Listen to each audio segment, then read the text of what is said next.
Tak Peter Sabadaj je dramaturg Janošikovej knihy a on vymyslel také sprievodné slovo Janošikovej knihy na tento rok, pamäť. A keďže ja mám rozprávať o ohľadoch, tak som vymyslel tiež také sprievodné slovo, ktoré je typické pre ohľady. A to slovo je peši a potme.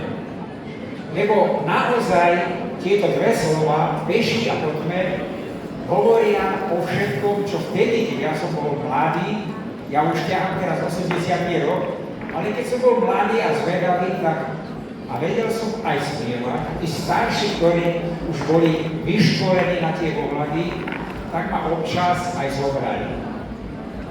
Našim takým centrom na tie ohľady bol novopostavený hotel Janošik v roku 1964, kedy som už mal 17 rokov. No a už som dostal aj prvé možnosti ísť na ohľady. Na tie ohľady sa chodilo tak, že ohľady boli buď pre zábavu, alebo potom boli vážne úmysly, teda zaujímať sa o nejaké dievčatá. Ja väčšinou som chodil na tie zábavné ohľady a po tých skúsenostiach si teraz zaspomínam, ako to bolo.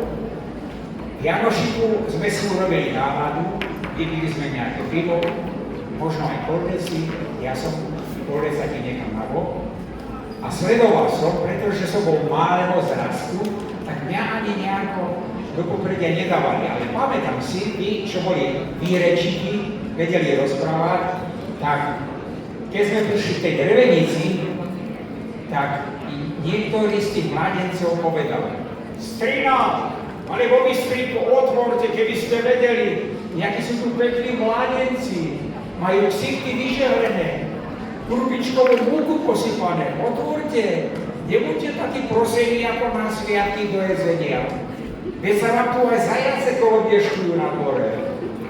Strina alebo Bystriko, veď poďte to nie nejaký tupý predmet, Nikolajsko, alebo Marejku Zebrenky.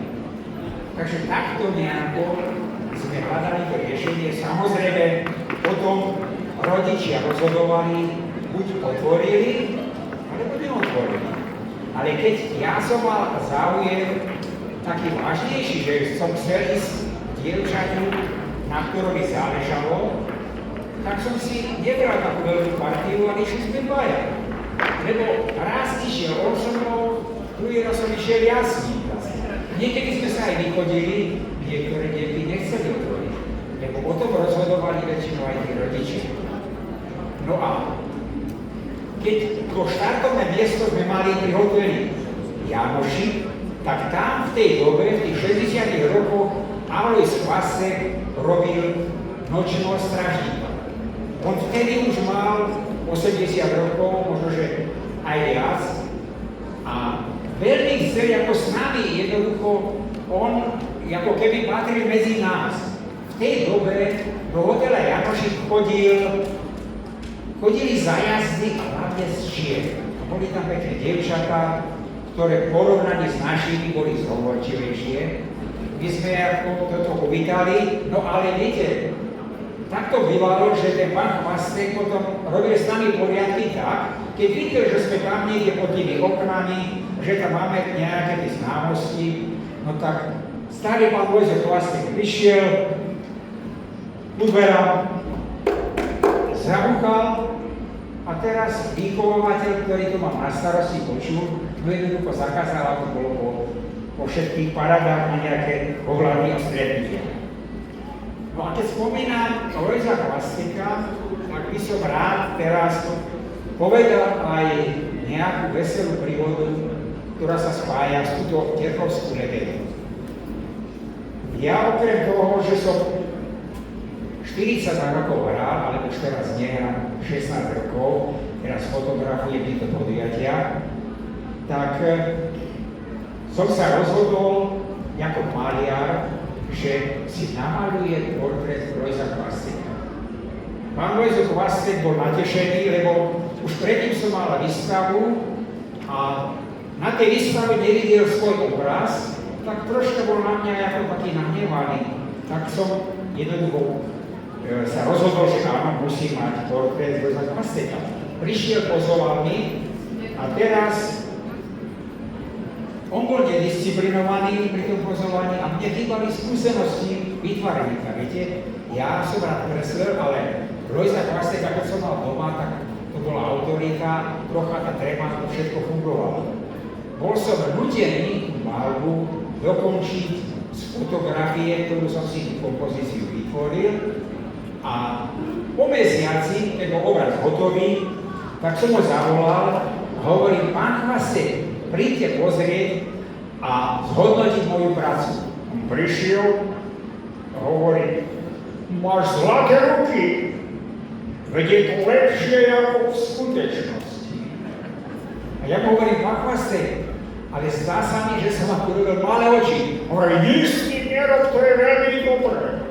Ja teraz chodím pijúci a to tým oči mám a to je prížbúre. Odo mňa išiel do krčmy, do družstva, u nás sa tomu hovorí. A tam práve chlapová, ten mucha maluje, seniaky portréty maluje a ja neviem, prečo to robí.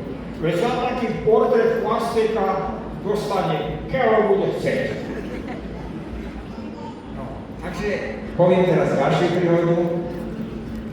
Známe je o Chvastekovi, že on ako rád sa zapájal medzi také šarže, bolo to šarža. No a jednu z tých šarží bol samozrejme aj Hitler, Stalin a kdejakí politici. No a tento Lojzo Chvastek raz, tak to bolo niekedy v 70. rokoch, jeho syn Milánko bol slávny harmonikár, ktorý išiel do Moskvy na taký súťaž. A predstavte si, vyhrať tú súťaž, naradovaný domov a otec Lojzo mal ešte väčšiu radosť ako syn Milan.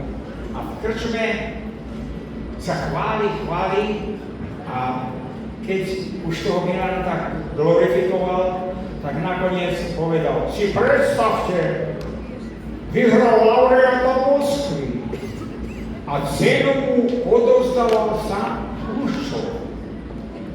A keď mu už gratuloval, gratulujem pán Chvastek a pozdravujem otca Lojza. Takže Chruščov poznal aj Lojza Chvasteka.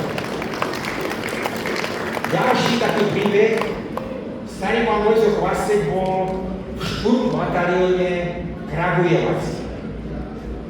A keď to skončilo, tak istý Oberleitmann Sturmbannführer, ktorý tam bol, mu, poviem to v dialekte, zehnal robotu v Berlíne, kde staviali také vysokánske štoky.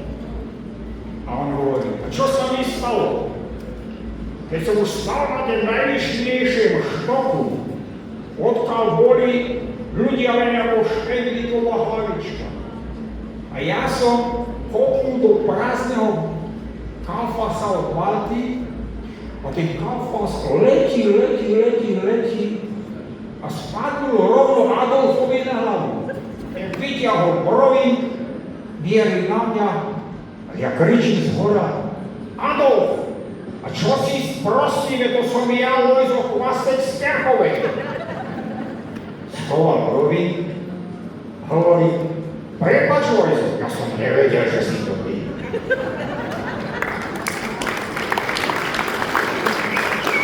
Dobre, ešte by som to povedal aj ďalšie, ale mám pokyn, že